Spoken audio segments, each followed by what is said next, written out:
After the 1-2 punch of Star Wars and Close Encounters of the Third Kind in the late 70s, science fiction became fashionable in Hollywood once again.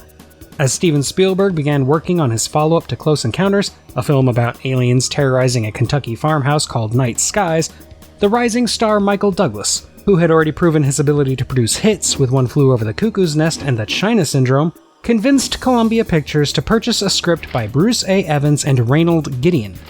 This script, like Night Skies, was about an alien visitation, but it took more of a romantic thriller approach.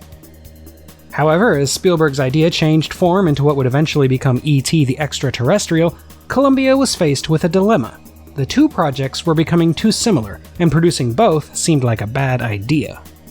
Columbia Pictures concluded that E.T., as a family film, wouldn't be as big a draw as the more adult-themed project, and so Columbia bet against Spielberg and chose instead to pursue Douglas's project, which was called Starman.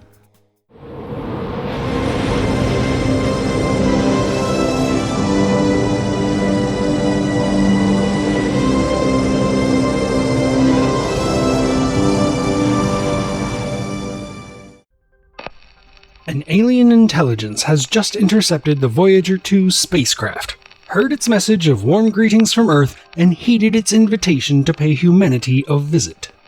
A single being has come to our planet, but when its craft is destroyed, it finds a secluded lake house and takes on the form of a recently deceased house painter named Scott Hayden.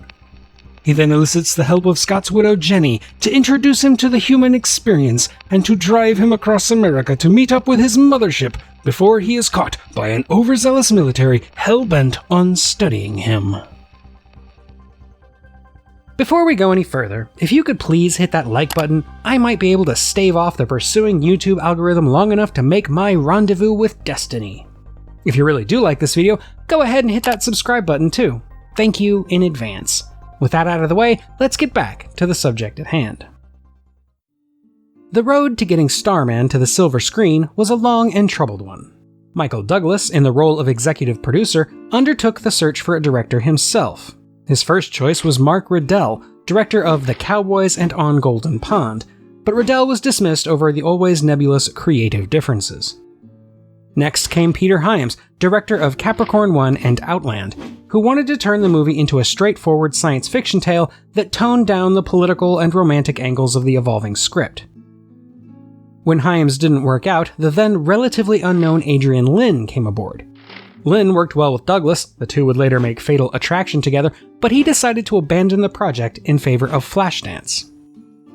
Next came John Badham, director of Saturday Night Fever and Whose Life Is It Anyway? Badham walked off the project as soon as he saw Spielberg's E.T., noting that it was so similar and so successful that any attempt to make Starman would be seen as rank plagiarism. After leaving to make War Games, he was replaced by Tony Scott, who was notable back then only for being the brother of Ridley Scott.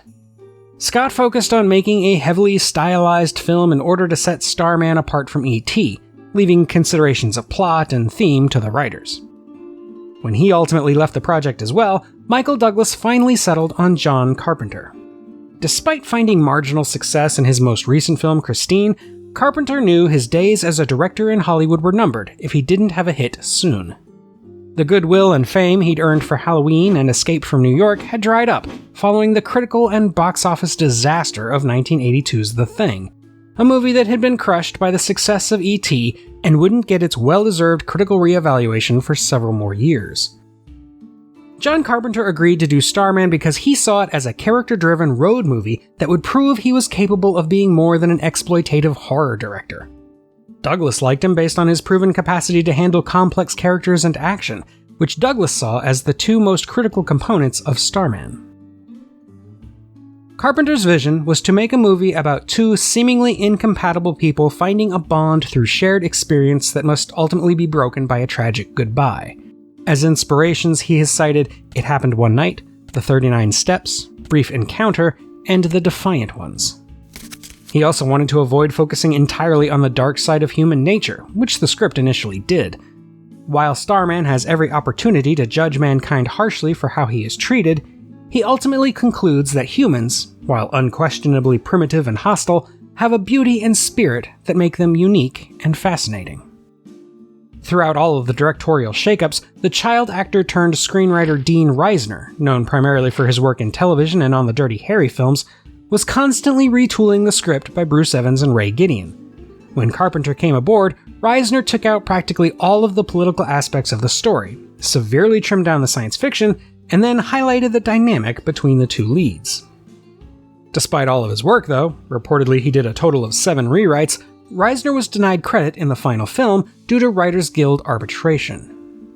He wasn't alone either. Other uncredited writers who worked on Starman include Edward Zwick and Diane Thomas.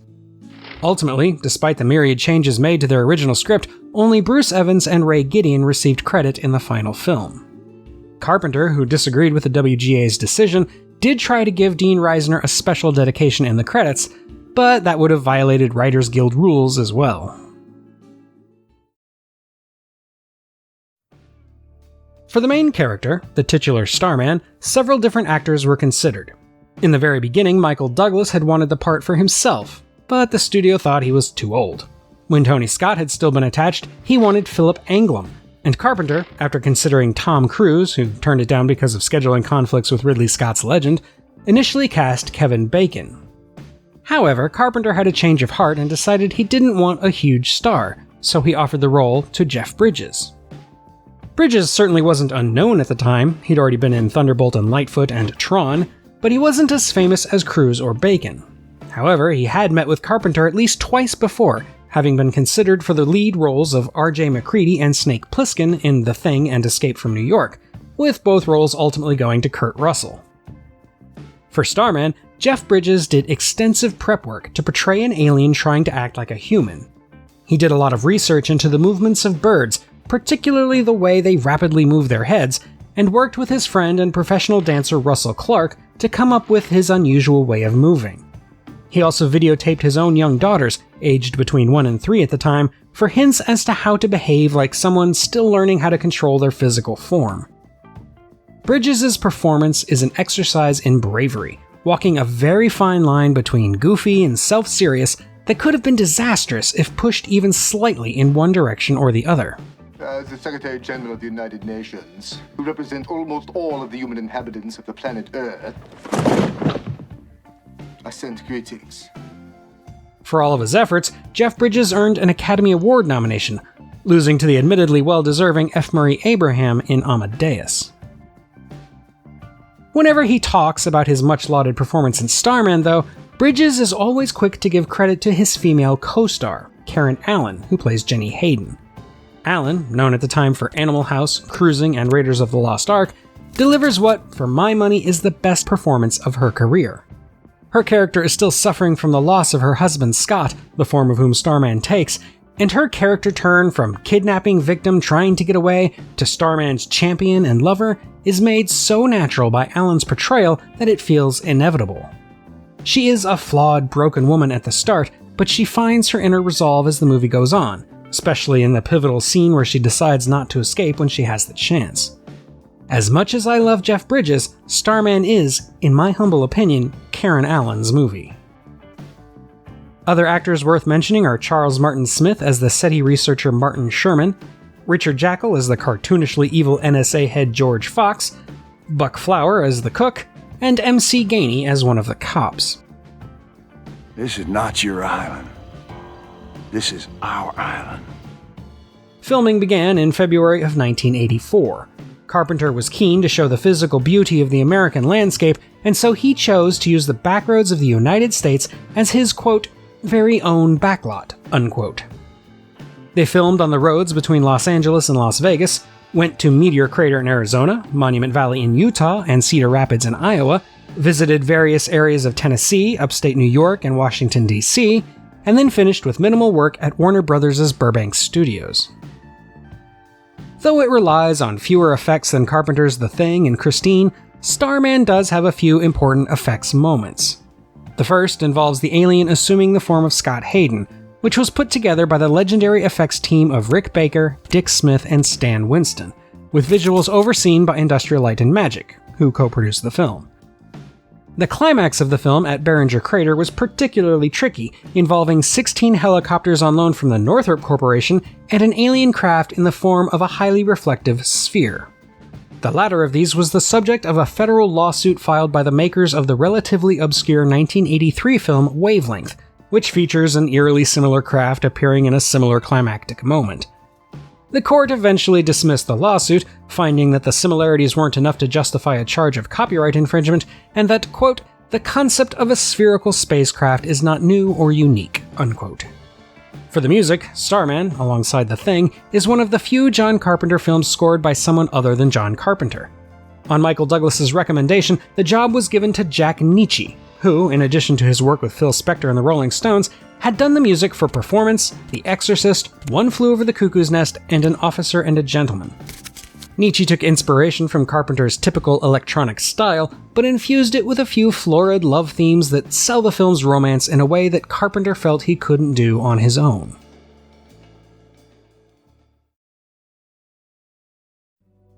Starman released in December of 1984, on the same week as David Lynch's Dune, and a week before Peter Hyams' 2010, The Year We Make Contact. It had a mediocre domestic box office run of $28.7 million against a $24 million budget. Despite not turning much of a profit, though, it was critically lauded and became a regular fixture on the awards circuit, with Jeff Bridges receiving most of the accolades. John Carpenter found himself in Hollywood's good graces, and the movie has stood the test of time far better than many other alien visitation films. It did get a short-lived television series starring Robert Hayes that attempted to tie up the narrative loose ends of the story's conclusion, and Michael Douglas did announce in 2016 his intention to produce a remake with Sean Levy and Arash Amel. Despite borrowing several tropes from other alien visitation films, including The Day the Earth Stood Still, The Man Who Fell to Earth, and, of course, E.T., Starman sets itself apart as being a bit less judgmental and a bit more romantic than most. It's not a perfect film, the pacing is pretty slow, the plot is full of arbitrary contrivances, and the military subplot is stereotypically silly, but it is nonetheless more intelligent, more optimistic, and more thoughtful than the kinds of E.T. cash-ins that were all the rage throughout the 80s. The optimism works because it doesn't try to deny the reality of human nature. Dramatic confrontations occur organically through the context of events. The story acknowledges the unfortunate knee-jerk reaction some of us have to attack what we don't understand, but at the same time, it shows how conflict is a natural side effect of the very things that make us special, namely our independence, our variety, and our eagerness to do good. As Starman himself says, "You are at your very best when things are worst." It's a bit unfair to compare Starman to E.T., though I'm sure there were many frustrated Columbia execs who did just that when the movie came out, because though the films do have a lot of similar themes and ideas, they come from different places, and emerge naturally from ideas that had been brewing in society's collective consciousness ever since someone first looked to the stars and wondered what might happen if someone from up there came down here. Whether they come as invaders or come in peace, these aliens are capable of teaching us more about ourselves than about the universe beyond. And that's all for today, my fellow Earthlings. What do you think? If an alien came knocking, would they come as invaders, or would they be peaceful explorers like Starman? Let me know in the comments, and while you're there, don't forget to like and subscribe if you haven't already. If you want to support what I do even more, consider joining my Patreon to get access to bonus content, get your name in the credits, and more. My patrons vote on one movie I cover every single month. You can also check out my website at emiguel.com, where you'll find written reviews of plenty more sci-fi classics in both film and literature. Until next time, when we'll tackle a problem that's only getting smaller, this is the Unapologetic Geek, telling you to never be ashamed of what you love. As long as you're not hurting anybody.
yelled greetings and melted his lug wrench?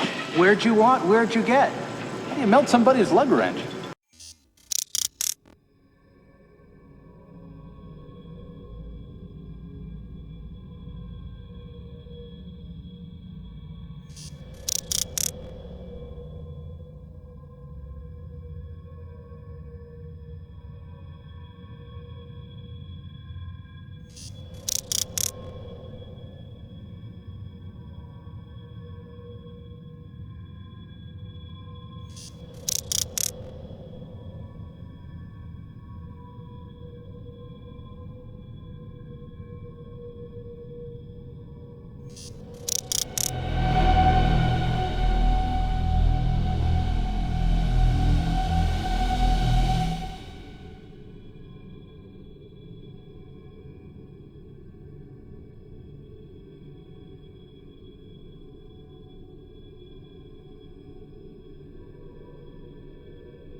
This is not a dream.